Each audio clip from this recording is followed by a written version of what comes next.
Thank you very much, Ambassador Chowdhury, for the kind words and introduction. What price tag can be put on a human life? Children from 1 to 9 years of age, boys and girls, 200,000 dinar, approximately 150 US dollars. Girls called women from 10 to 20 years old, 150,000 dinar, approximately $120. Women between the ages of 20 and 30, 100,000 dinar or $80. Women 30 to 40 years old, 75,000 dinars, approximately $50. Women from age 40 to age 50, 50,000 dinars or $40. This is the translation, word for word, of a price list issued by ISIL last October. It sets out the cost of purchasing abducted Christian and Yazidi women and children. Today, in the year 2015, women and girls are being sold as sex slaves in open markets. We're witnessing nothing less than the revival of the slave trade in our own lives and times. A practice more in keeping with the darkest moments of the Dark Ages than with our supposedly enlightened 21st century. Distinguished guests, ladies and gentlemen, I want to thank USIP and USAID for inviting me to speak with you today about the devastating use of sexual violence by extremist groups. Sexual violence has been used as a tactic of war since time immemorial. Today, with the upsurge in violent extremists, as Nancy mentioned in her welcome address, in countries like Libya, Mali, Nigeria, Somalia, Yemen, Syria, and Iraq. We're also seeing a new phenomenon, sexual violence being used as a tactic of terror to displace communities and destroy existing family and community structures, to strike fear into the heart of civilian population, to extract intelligence, and to generate revenue for trafficking, trading, gifting, auctioning, and ransoming women and girls as part of the currency by which ISIL consolidates its power. All of this was confirmed and reconfirmed to me with horrific clarity this April when I was in the Middle East on a visit that took me to Damascus in Syria and in Iraq to Baghdad, Erbil, Duhok, and Lalish, which is some 50 kilometers from ISIL-held Mosul. There I met women and girls of the Yazidi community, a number of whom had recently escaped ISIL captivity. I heard their harrowing stories, how they were separated into different categories and examined like cattle. The pretty and younger ones, the virgins, were sent to ISIL's stronghold in Raqqa. There, they were distributed to fighters as part of a strategy to attract and retain recruits or auction off in the slave market using this price list. I heard of women being battered for cigarettes, girls who were cleansed by being dosed in petrol, set alight if they refused to comply with the will of their so-called owners. I also heard how women, as the pillars of family and society, are used to produce children and establish the foundation of what ISIL calls a new caliphate. ISIL understands full well that you cannot build a state with only male fighters.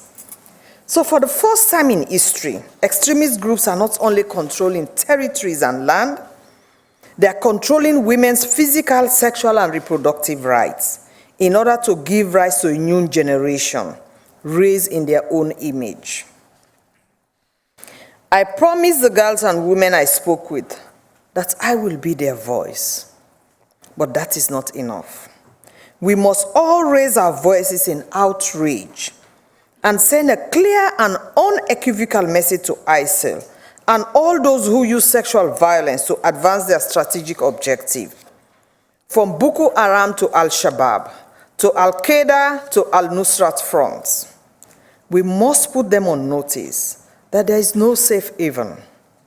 That includes women who support ISIL and play a crucial role in recruitment, retention, intelligence gathering, and online propaganda campaigns. Social media has converted brutality in a form of propaganda to incite, radicalize, and attract recruits.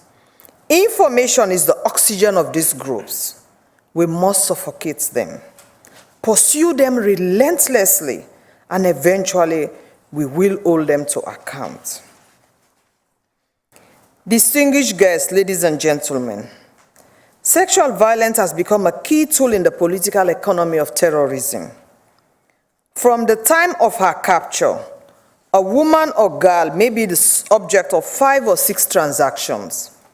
From her sale on the slave market in Raqqa, multiple exchange among fighters, to the ransom paid by her family to secure her release. This is no different from other forms of terrorist financing on which we are focused, like the sale of oil or antiquities. The link between stopping sexual violence and cutting the flow of funds and fighters to this group is direct and undeniable. Yet, in our counter-terrorism strategies, the protection of women from sexual violence remains a collateral consideration, rather than a central concern. Protecting and empowering women must be at the heart of any national, regional, and global counter-terrorism response. I had the story of a young girl, let us call her Dua, forced to marry 15 men in a period of 1 year. Some of these so-called marriages lasted only 3 days. The men will either request a virgin or an adult. If they wanted a virgin, Dua was forced to undergo surgery to reconstruct her hymen. Each instance of the torture and torment represented a financial transaction for ISIL. Dua is now thankfully in a shelter, receiving psychological and medical support. But too many other girls continue to endure the unimaginable torments of sexual slavery and forced marriage. We also have evidence that official sex trafficking bureaus, so-called marriage bureaus, have been established in areas under ISIL control. This is the institutionalization of rape. It is not surprising that given the scope of the conflict, many girls are pregnant. Since the start of the Syrian conflict in 2011, around 13,000 children have been born in Jordan alone, around 5,000 of them without documents. These children will likely become part of a new generation of stateless children, with no birth record, no identity papers, and very likely no opportunities other than those offered by the extremist groups themselves. We must remember, however, that extremist groups do not have a monopoly on sexual violence in the region. Since 2011, we have been documenting such violation by the Syrian government, which is listed in the Secretary General's annual report on sexual violence in conflict. While the international community focuses on ISIL, we must ensure that anyone who commits, commands, or condones sexual violence and terror is ultimately held to account. It is in this context that I insisted on visiting a detention facility in Damascus in Syria as a condition of my visit. In the end, the authorities allowed me access to one such facility in the heart of Damascus, the notorious Kafr Souza detention center run by military intelligence. To date, I'm the only UN official ever to visit the center. The commander of the facility brought me and my team 3 stories on the ground. There, in the darkness and quiet, I met 9 female detainees. They could not speak freely to me, and I did not dare to ask them any questions as we were watched at every moment. But I told them that I see them. I told them that from Syria I will travel to the holy mosque in Mecca to perform Umrah. One of the women asked me to pray for them. The rest did not speak, but I heard them in the darkness of that dungeon. I am resolved to be their voice, to do everything in my power to enable regular humanitarian access by the UN to detention facilities in Syria. Distinguished guests, ladies and gentlemen, sexual violence is a peace and security imperative, a critical consideration for long-term stability in the Middle East.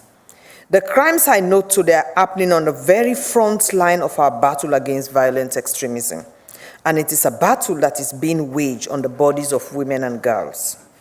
Such extreme violence required not only political and security responses, but also a justice and service delivery response. As a former health minister in my own country, Sierra Leone, I'm especially aware of the necessity and challenges to provide comprehensive medical, psychosocial, and other critical services for survivors. Such services are required not only in Iraq and Syria, but also in the neighboring countries of Jordan, Lebanon, and Turkey, which I visited. Political commitment is needed at all levels in Syria and Iraq, from government to traditional and religious leaders, civil society actors, and regional stakeholders.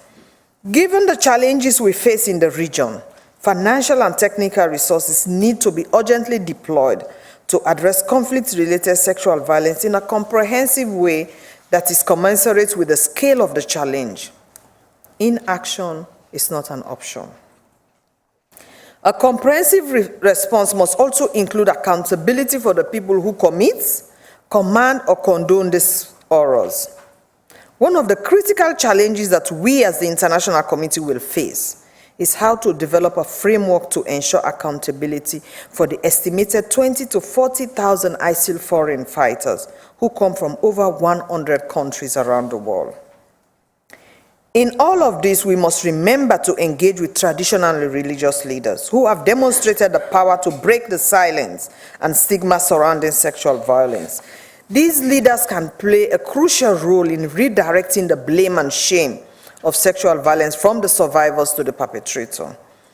During my visit in the Middle East, I was deeply moved to meet the high priest of the Yazidi community, Baba Sheikh, who declared that all Yazidi women and girls returning from ISIS should be welcomed back with open arms. But I also met with leaders of other minority communities who have not yet made such pronouncements. In the future, we must also engage with those leaders who perpetuate the silence, or worse still, pronounce that women and girls who are subjected to sexual violence are better off dead because of the shame it brings to their families and their communities. As the UN Special Representative on Sexual Violence in Conflict, I walk in both the realm of high politics, regularly briefing the UN Security Council and its sanction committees, and at the grassroots community with people directly affected by armed conflict and forced displacement. That includes women and girls, men and boys. Within my office is a team of experts on the rule of law and sexual violence in conflict, which supports national authorities to strengthen military and civilian justice systems to respond effectively to fighting the scourge. As you heard, I chair a broad interagency network known as UN Action Against Sexual Violence in Conflict, which unites 13 UN agencies across the spectrum of peacekeeping, political affairs, public health, humanitarian development. We also work closely with regional organizations, including the African Union and the League of Arab States, who have local experience and knowledge that we can build on and whose efforts we can amplify. I appreciated Ambassador Chaudhry's speech. As you heard, this year marks the 15th anniversary of the unanimous adoption of Resolution 1325 on women, peace, and security. In 2008, Security Council Resolution 1820 recognized conflict-related sexual violence as a threat to international peace and security. These and related resolutions affirm that in times of conflict, women are more than victims. As Herrick said earlier on, they are survivors, advocates, leaders, and agents of change. Despite extensive work by the Security Council to develop a legal framework to address sexual violence in conflict, most strategies being developed by member states to counter terrorism are gender blind. That is why, since returning from the Middle East, my office has been working on a comprehensive multi-sectoral strategy to address conflict-related sexual violence in the region. The strategy will contain 6 key elements. First, mobilizing political commitments and support to advance the mandate in the region. 2, deepening the level of information, analysis, and documentation on the issue of conflict-related sexual violence. 3, ensuring that women's role are a central consideration in global, regional, and national prevention and counterterrorism strategies. 4, promoting accountability through investigation and prosecution of sexual violence crimes. 5, enhancing protection and mitigating sexual violence risk through legislative and policy reforms. Lastly, increasing the services and resources in the region. Ladies and gentlemen, in concluding, I want to emphasize that the fight against violent extremism is not just a fight against terrorism. The use of sophisticated modern weaponry and communication technology in service of a medieval agenda threaten to reverse centuries of human progress. This is therefore a fight for tolerance, respect, and human rights. It is ultimately a fight for our future. The value of a mother, daughter, or sister, each unique and irreplaceable, can never be measured in dollars or dinar. Whatever price tag ISIL tries to place on human life, we must show through our words and deeds that the rights, freedom, and future of women and girls are not for sale. Thank you.